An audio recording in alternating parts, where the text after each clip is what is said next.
Welcome back to more Surviving Mars. We're trying to finish up with our terraforming stuff in the next couple of episodes, really focusing on hitting the vegetation pretty hard.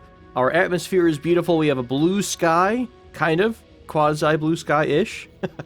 And we're getting a ton of vegetation every sol because we're doing so much in so many different areas here with all of our forestation plants. Now, we are researching, if I remember right, the planetary project technology, which is going to allow seed vegetation, which I think it almost seems like it's going to be dropping seeds from the atmosphere. It makes it seem like a mega project, so I'm thinking that it's going to let you kind of like drop seedlings from a ship. But I guess we'll see. I'll probably jump forward a bit to see when that unlocks. Otherwise, it's kind of status quo for a bit. I might calm down the reproduction just a tad. You can see that we're kind of exponentially curving upwards here. So I'm glad, because we did need to fill quite a few domes, but a lot of our domes are getting rather tight right now. So I think what we'll do is focus on maybe ramping back a little bit of our reproduction stuff, and I might put down one more mega dome. We have quite a few of our materials that are a little bit low, so if I take a look and see, we have been going through our machine parts and our advanced materials like crazy, because we are building quite a few advanced items here, like for example the next carbonate processor. I did throw down a couple of brand new domes, and we do have a couple of mega projects that are going in, so lots of stuff has been getting used up, but hopefully we'll give us a little bit of time for everything to calm down and kind of come back up in terms of stocks. Now we're a little lower in concrete right now, so I'm hoping that I can let this run for a bit, maybe reduce the reproduction just to like maintenance levels, because I kind of like where we are right now. And if we could just maintain this for a bit, I think I'd be pretty happy. The only other thing I might change down the road is to add another reproduction dome. Oh shoot, oh, it's overpopulated. I thought I had disabled movement, or whatever you call that, accepting colonists from that dome. There's just too many chitlins in that dome, so the children dome could use an upgrade, but alas, we're going to leave it be for a bit. Otherwise, I think I'm just going to let the population kind of hang out for a while where we're at. And anyone who's in here will be doing the baby making. Maybe. I don't really know. 36 people is not a ton. And I know it's not going to be enough to maintain our population. But we'll wait for a bit and try to get some of our resources stockpiled back up. And yeah, otherwise, I think we're doing pretty well. Okay, we finally have the cloud seeding special project. It does in fact look like it is. Let's see, trigger rainfall. That improves local soil quality and helps plant life. So 20 polymers and 80 fuel. That's it? That is really not much required. I'm guessing it's going to be a little bit of a slower project than anything else. But, oh, hang on. Seed vegetation. Here we go. This is what I was looking for. It's transport a large payload of seeds to spread cyanophytes, green algae, lichens, and more complex vegetation on the surface of the planet. So 5% vegetation per run of this. And I think that's going to be very, very useful. Unfortunately, our shuttle just automatically started heading back to Earth. So I'm going to have to catch it as it comes back towards us. Once it lands again, it is set on that automatic, what would you call this? Automatic run between Earth and Mars. So now I've turned that off. It should land. I'll send it back out again, and we should be on our way. But right now, we're kind of in, like I mentioned before, holding pattern, because we're waiting on many projects to finish up that are kind of very resource intensive. So the molehole mine is going to help us out immensely, because we're going to be able to start getting metals, rare metals and whatnot from without the need of any kind of a deposit, which should be very useful. Magnetic field generator is going to help us stop losing as much of our atmosphere, although at this point, and with the addition of another carbonate processor here in a minute, we're going to probably be doing very, very well in terms of our atmosphere production. I've also went ahead and amplified all of our GHG factories as well, since we had the spare polymer, so they should be kicking out quite a bit in our temperature department, and yeah, we are rocking it right now. So I'm going to let this run for a bit. I might send some rare metals back home from Earth, because, not rare metals, but rare resources like electronics and machine parts. As you can see, we do have some machines that are down for maintenance. Unfortunately, we don't have a ton of machine parts right now, so I think I'll send a rocket along with some spare parts in just a minute when it lands. Our shuttle from Earth, Caldarius 5, or Caldrius 5, is going to be here in just a second. So that's going to be a ton of machine parts, hopefully to bring us back on track. And I was a little bit under, and I think this should help out with all of our maintenance items that are kind of being pushed to the side right now. Tons of our GHG factories and fuel refineries, although I think by and large, we have plenty of fuel to worry about for a bit. But Mohole Mine still needs another 100 or so machine parts. I think the magnetic field generator is way out. It is waiting on metal. You can see this one actually needs 10 metal to do its maintenance. So, yeah, a lot of our resources are kind of just being stretched a little bit thin. Maybe I'll set this to like a low priority for a bit, and we'll just give it, you know, whatever material can kind of be spared at the time. So, I think I'd like to just run this planetary anomaly or special mission back and forth a couple times. So seed vegetation, 5% per run. If we can repeat this, we have tons and tons of seed. So really, we should be able to do this non-stop. It's just a matter of refueling our shuttle, and we'll be good to go. Do we have any spare... We don't have any spare drones. Let me go ahead and... Actually, you know what? Can I scratch that? Let's scratch that for a bit. I don't need any drones right now. Let's go ahead and free up the workers from this building, because it's going to be using metal. So let's avoid using metal for a bit. I think we actually only have one metal extractor running, don't we? Or is the one over here still running? Yeah, okay, so we actually have a couple. The one metal extractor on this side still rolling. I think I'm going to open up the night shift. I like how all the botanists are working here. I did, for the most part, I included, or I asked for botanists to move into this dome originally. I've turned off the request or the requirement for people to move, like the specialization call, for example, right here, because it almost made it seem like it's filling up completely with botanists and no one else. So we'll just let people float around as needed. I did turn off reproduction or births at pretty much every dome except for our original new leads and over here at the tourist dome. So I think it's becoming rather stable, where we should be going up just a tiny bit. We went down a little bit. I am getting technology, though, that should extend the lifespan of our colonists, so that might make a huge impact because of the sheer number of colonists we have. So that might make a rather large dent in our population for, like, in terms of how long people are working. So that might change the way things are. We're going to let this roll, and I think I'm going to come back once we have this shuttle in the air. What else are we working towards? I did put down a new lake. I am trying to get a new lake made. Actually, can we have our good friend help out with this task at all?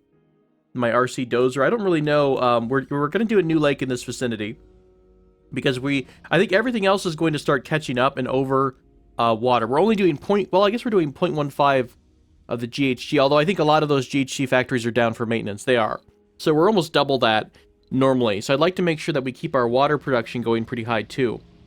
Now, what's our final goal? Breathable atmosphere. Breathable atmosphere. Okay, so that's actually just atmosphere and temperature. We don't really need to worry about water as much anymore, other than sustainable mixed trees.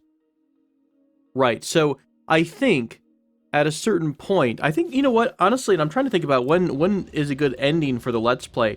I might just have a goal of getting breathable atmosphere, and we'll put down a capital city and probably call it a series. That sounds like a good goal to me. We've done the terraforming. We've dropped down a capital city. Probably throw it right over here between our two sections and whatnot. And, I mean, you know, I'd like to play it longer out, you know, more and more, but it's one of those things that's going to take far more time than I think a lot of people are interested in at this point. So, except for you few, my friends who are still with me until the end. But yeah, we'll keep pushing on. I guess, you know what? To save on some water costs, I don't really think we're going to need to do this. I thought we needed more water.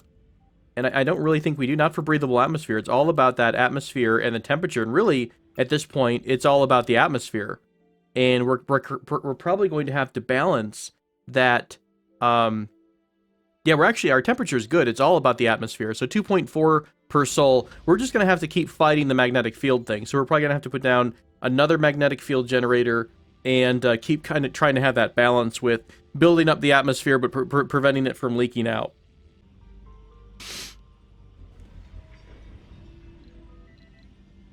Hooray, no more meteor storms. We just hit the, I guess, 80% mark for that. I think that's improved atmosphere. Let's take a look. That was meteor storm ends at 80% atmosphere. So we're 10 or 15% atmosphere short of getting breathable, beautiful, fresh air on Mars, which is going to be awesome. In order to speed that up, there is a special project waiting out there for us. Now, we do have the magnetic shield, which would destroy yet another rocket, which I still might do. We could also melt the polar caps to help us out. That's going to be 5% atmosphere, another 10% of water.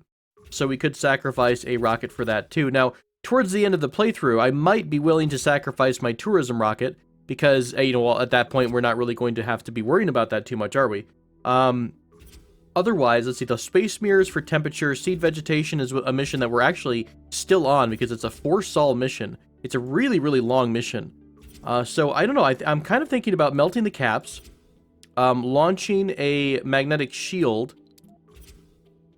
Would not be bad. Seed vegetation is not too shabby. Wait, this one is, hang on, I'm confused. This is transport a large payload to spread. This is, oh, this is the one we're on. I'm like, why did it say 1 hour? No, we're actually, we're on that mission right now. Right, so we could do that. Cloud seeding only takes 2 days, which would apparently improve the rainfall. I'd love to see more of a greener Mars towards the end of the playthrough too. So I don't know, maybe I'll just let the game fast forward once we kind of hit our capital dome level. And just to see that 100% vegetation. Now, remember, we're supposed to have a boom, a natural boom at 30% vegetation. So I'm hoping that really kind of kicks up the vegetation a little bit. Hooray! Rocket filled with billions of seeds, emptied its storage unit in a well-orchestrated chain of steps, spreading the seeds over a vast range of land. Massive 5% boost to vegetation, which is lovely. And yeah, it's starting to look really green. I mean, there's obviously resources, lots of areas on the map that we haven't quite gotten to, but either way, or even so, it's still a very, very impressive look to our surface of Mars right now. I like that a lot, and I think, you know, in future playthroughs, what I might wind up doing is trying to get that vegetation out there a little bit earlier, so that we can start putting down the lichen. Remember, I don't think we knew, or I didn't know, about the lichen thing for quite some time, so I think we could have been doing vegetation much, much earlier than we wound up having it. But either way, our atmosphere is rocking out at 3% per sol, about 2% with the loss of atmosphere. This might take us all the way up to 95 without having to do much more in terms of shielding. We have 2 magnetic field generators that are both amplified, which is awesome. Our molehole mine is almost done. I actually put down another couple of construction, or sorry, not construction, but concrete extractors to help that along the way. Scanned. Yeah, I think we're really, really close here. I think I'm going to send this rocket home. I wouldn't mind doing another rocket to take a couple of extracts back to Earth. You know what I'm going to do? I'm actually going to disable ye old tourism rocket for a bit. And we're just going to use that as a normal rocket. We're going to have it come to Earth, pick up a bunch of extracts, and send it home. And beyond that, I guess I'll have 2 rockets go home with some extracts. I might sacrifice one of them. I don't know. I don't think we need another space mirror. I really don't.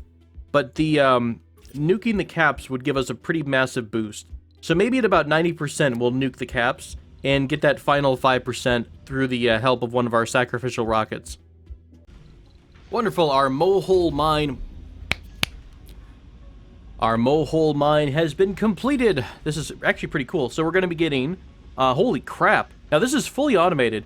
50 metal per sol, 20 rare metal per sol, and, okay, so I can't count waste rock. We'll just be getting waste rock, apparently. That's crazy, though. So 50% metals production, 20% rare metals, and an increase of power by 40. That's kind of crazy. That's really, really cool. So I'm so excited. Our molehole is finally done. I had a couple of Stirling generators go down just to make sure we had the power to run it. We're also kind of going down really quite a bit at night. So I'm trying to counteract the loss that we have from, I don't know what actually, what's killing us at night. I guess it's because we don't have any fusion reactor shifts open during the nighttime. So I'm going to open up a couple more of the nighttime fusion reactor shifts. Meanwhile, we've got a couple of rockets ready to go back and forth to Earth. We are at 83% atmosphere. You guys, it's finally happening. Holy crap. This has been a crazy long playthrough. Just to kind of shoot the shit here for a minute, I think in the future, what I might wind up doing next time I play this through, and probably the next time I'll come back to Surviving Mars, will be for the Laika? Project Laika, I think. That Laika is the name of the, was it the first dog in space, maybe? Like a Russian dog? I don't quite remember, but Laika is the name of the DLC for animals. They're going to give you the ability to bring animals to Mars, and I'm guessing that you're going to have open ranches available at some point as well. But I think the plan for the future would be to kind of decentralize once we have the shuttles. The shuttles are the real key.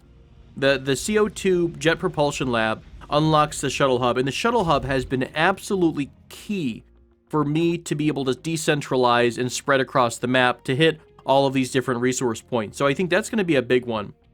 The other thing was focusing on putting down an area that is near research boosters, right? I mean, we never really did even in kind of maximize the output of the Curie Trigon, and I could have focused on this a lot more, but at a certain point in the game, we wound up just, look at that, we're at 6K research per turn. That is absolutely insane. I finally was able to start getting my scientist population up, in part because of our university dome.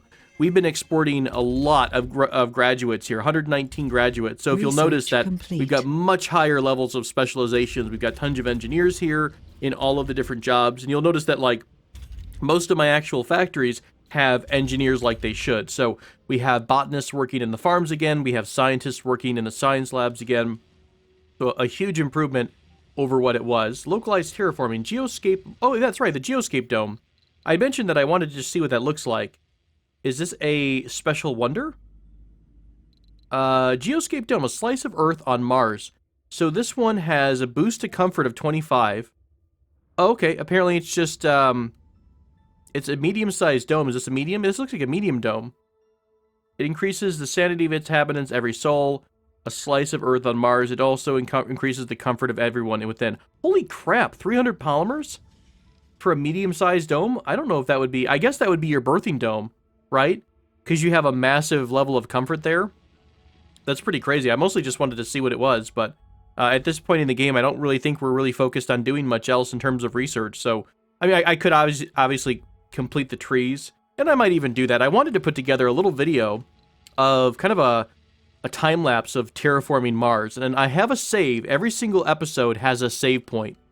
In case, because I normally would do the episode, stop the episode, and then load back in later on once I'm done doing my editing. So, oh crap, we're gonna run out of waste rock here in a bit. That's funny. I wonder if we're going to be able to keep importing waste rock or not. Remember, we had that problem where I wasn't able to get waste rock delivered through my drones.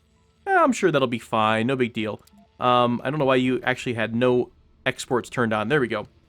But yeah, so anyways, the next playthrough, I got distracted by shiny things, but the next playthrough, I think I'd like to focus on maybe getting those shuttle hubs early and decentralizing again with medium domes, smaller domes, medium domes, until we get the mega project domes. I still do like the mega domes. I just think that I could have laid them out a lot better. So I probably would do a spoke wheel thing next time. So a mega dome in the center that would act as a service dome, and then either mediums all around it or mega domes all around it to kind of get that boost. But at a certain point, I mean, I think you got almost too much space for your people. We don't have enough jobs for all the people who would be living in those domes. I guess you could put a factory in pretty much like every dome, but either way, I think I got a little too obsessed about my mega domes. But hey, for the retirement home, that actually worked out pretty well. Everyone's been mostly comfortable here. Buildings are full, shopping, relaxation. I mean, I could probably kill one or two of the living complexes and still be in pretty good shape. But by and large, I think everyone's relatively happy here. So I liked that option for getting a retirement mega dome. That seemed to work out pretty well. Having the university dome really helped out, where we're just kind of bringing people in and then kicking them out as soon as they graduate. That really increased the amount of specialists we have on the planet. So yeah, I'm pretty happy with those things. And it's just like a lessons learned. What did we learn from this playthrough kind of a thing? Probably mostly to get going a little bit quicker with a better plan. Because really, I think I waited way too long and struggled with our... Remember, we had those barrel domes all over this area. So it's going to be fun. The next playthrough will be really exciting. I still am excited about seeing the rest of this playthrough all the way to the end. So what we'll do right now is probably wrap it up. We're going to have a little bit of an early episode, I think, if I'm looking at the time right. And next episode, I believe we might actually be able to get to breathable atmosphere. So next episode might be the end of our Martian playthrough. Thanks so much, friends, for joining me. Until next time, my name has been Tobal. I will see you then.